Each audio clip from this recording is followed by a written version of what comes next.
जैव विविधता से समृद्ध भूमि, जहां प्रकृति सदियों से उपचारक रही है। जाता ओषधयो देवेभ्यस्त्रियुगं पुरा।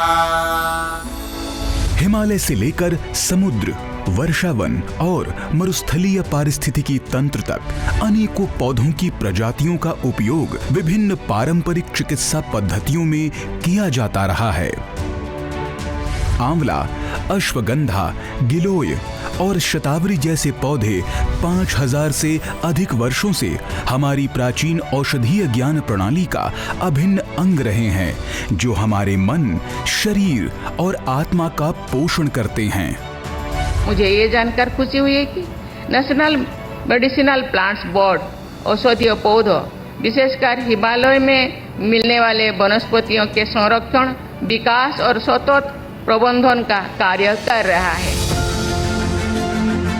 आज विश्व एक बार फिर भारतीय पारंपरिक ज्ञान के इस खजाने की ओर देख रहा है और इसका श्रेय आयुष मंत्रालय, भारत सरकार के अधीन कार्यरत राष्ट्रीय औषधीय पादप बोर्ड के अथक प्रयासों को जाता है।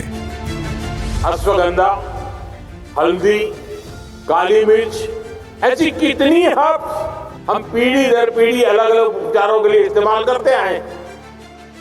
अब हाई इंपैक्ट स्टडीज में उनकी उपयोगिता साबित हो रही है। वर्ष 2000 में स्थापित राष्ट्रीय औषधीय पादप बोर्ड औषधीय पौधों के संरक्षण और खेती को बढ़ावा देने में अग्रणी रहा है। बोर्ड देश और देश के बाहर औषधीय पौधों को बढ़ावा देने के लिए सफलता की उल्लेखनीय यात्रा के गौरवशाली 25 वर्षों का उत्सव मना रहा है। अपने मुख्य कार्यकारी अधिकारियों के दूरदर्शी, प्रगतिशील और गतिशील नेतृत्व द्वारा दिशा निर्देशित एनएमपीबी ने भारत की औषधीय पौधों की समृद्ध विरासत को सुरक्षित रखने और आगे बढ़ाने के लिए कई नवीन पहलों की शुरुआत की है। 10वीं पंचवर्षीय योजना के दौरान पहली केंद्रीय क्षेत्र योजना शुरू की गई थी। 2008 में इस योजना में परिवर्तन किया गया और इसका नाम बदलकर औषधीय पादप संरक्षण, विकास एवं सतत प्रबंधन के लिए केंद्रीय क्षेत्र योजना कर दिया गया। इस योजना का उद्देश्य स्वस्थानीय और बाह्य स्थानीय संरक्षण, अनुसंधान और विकास, सूचना, शिक्षा और संचार रणनीतियों, प्रशिक्षण और प्रजातियों के अभियानों को बढ़ावा देना और साथ साथ विभिन्न प्रकार के हर्बल उद्यानों और नर्सरियों की स्थापना करना है। औषधीय पौधों के लिए आपूर्ति श्रृंखला कड़ी को मजबूत करने के लिए हाल ही में एक नया एकीकृत घटक भी योजना से जोड़ा गया है। एनएमपीबी ने विश्व स्वास्थ्य संगठन द्वारा समर्थित पहल के अंतर्गत 2007 में भारतीय औषधीय पौधों की उत्तम कृषि पद्धतियों पर दिशा निर्देश और 2008 में उत्तम क्षेत्र संग्रहण पद्धतियों का प्रकाशन किया। देश के प्रमुख वैज्ञानिक और शैक्षणिक संस्थानों में स्थापित 7 क्षेत्रीय सह सुविधा केंद्रों और देश भर में फैले 36 राज्य औषधीय पादप बोर्डों के साथ राष्ट्रीय औषधीय पादप बोर्ड ने औषधीय पौधों के क्षेत्र को बढ़ावा देने के लिए एक नया आयाम दिया है। औषधीय पौधों के संरक्षण की दिशा में प्राकृतिक आवासों में स्वस्थानीय संरक्षण और संसाधन संवर्धन को बढ़ावा दे रहा है। सतत प्रबंधन के लिए एनएमपीबी संयुक्त वन प्रबंधन समितियों, वन पंचायतों, जैव विविधता प्रबंधन समितियों और स्वयं सहायता समूहों को औषधीय पौधों के लिए मूल्य संवर्धन सुविधाएं तैयार करने और उससे आजीविका उत्पन्न करने के लिए मदद करता है। अनुसंधान एवं विकास तथा क्वालिटी एश्योरेंस के अंतर्गत अब तक विभिन्न पहलुओं पर 431 परियोजनाओं को सहयोग प्रदान किया गया है। इसके अलावा एनएमपीबी आयुष मंत्रालय ने विभिन्न भौगोलिक क्षेत्रों में एक राष्ट्रीय कच्ची औषधि भंडारण केंद्र और 4 क्षेत्रीय कच्ची औषधि भंडारण केंद्र भी स्थापित किए हैं। बाह्य स्थानीय संरक्षण प्रयासों के एक भाग के रूप में देश भर में विभिन्न प्रकार के हर्बल उद्यान स्थापित किए गए हैं। एनएमपीबी ने कई प्रजाति विशिष्ट अभियान सफलतापूर्वक चलाए हैं और अपनी पहल के तहत चयनित औषधीय पौधों के लिए 128 कृषि प्रौद्योगिकियां भी प्रकाशित की हैं। मौजूदा परिस्थितियों की सटीक समझ हासिल करने के लिए NMPB ने 2014-2015 में भारतीय वानिकी अनुसंधान और शिक्षा परिषद के माध्यम से भारत में औषधीय पौधों की मांग और आपूर्ति पर एक राष्ट्रीय अध्ययन कराया। इसके अलावा 2016 से NMPB औषधीय पौधों के जर्नल का सगर्व समर्थक रहा है।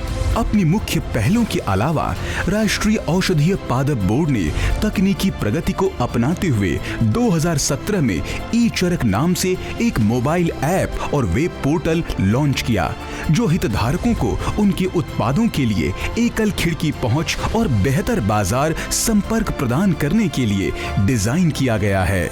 मंत्रालय ने NMPB की केंद्रीय क्षेत्र योजना में शामिल विभिन्न प्रक्रियाओं के डिजिटलीकरण के लिए आयुष NGO पोर्टल विकसित किया है।